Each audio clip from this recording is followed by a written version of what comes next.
Hey buddy, do you know what is food chain? It sounds familiar. What is food chain? Food chain refers to the order of events where one living organism eats another organism. It is consumed by another larger organism. It shows how energy is transferred from one living organism to another through food.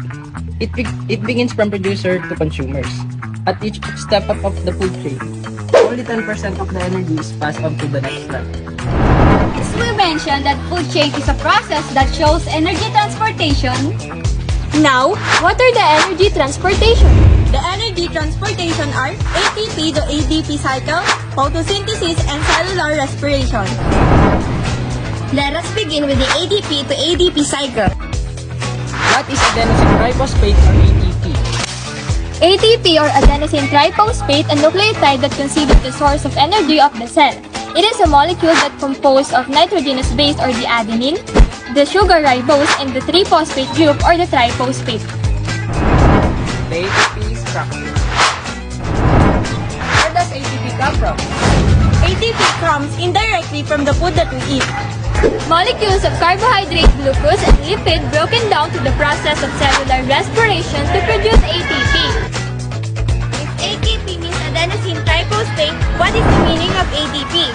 ADP, or also known as adenosine diphosphate, is a nucleotide, but it is also composed as adenine, ribose, and 2-phosphate groups. What is the difference between ATP and ADP? ATP has 3 phosphate groups with 2 phosphate bonds, while the ADP has 2 phosphate groups with 1 phosphate bond. And now that we know what is ATP and ADP, let us move on to ATP and ATP cycle.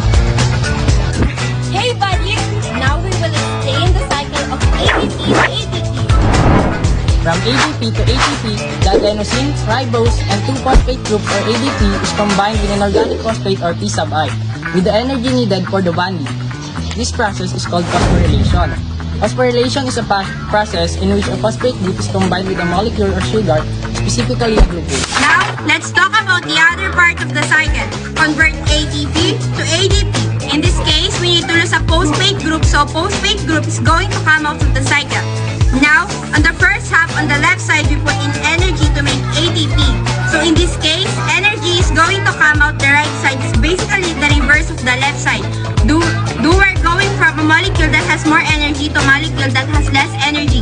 So this energy will be released now because we're releasing energy. That process is known as an exergonic process. Anytime energy is released in a reaction, it's an exergonic reaction. Now there's one more thing that we need, and that is water to convert ATP to ADP. We need water, and so this is a hydrolysis reaction.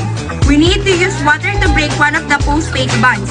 Now, if the right side is a hydrolysis reaction, the left side must be a dehydration synthesis reaction. So water is released on the left side, so that is the ATP cycle. That is how ADP converts into ATP and vice versa. And to summarize, ADP to ATP, we need the addition of ADP or adenosine diphosphate and inorganic phosphate with the energy needed. And in ATP to ADP, we need the addition of energy and water to break the bond of triphosphate group. Example: your metabolism is the collection of chemical reactions that occur in your cells to sustain life. Some of these reactions use stored energy to build things up, which we call anabolism, while other reactions break things down, releasing energy that can be stored for future use. And this is called catabolism.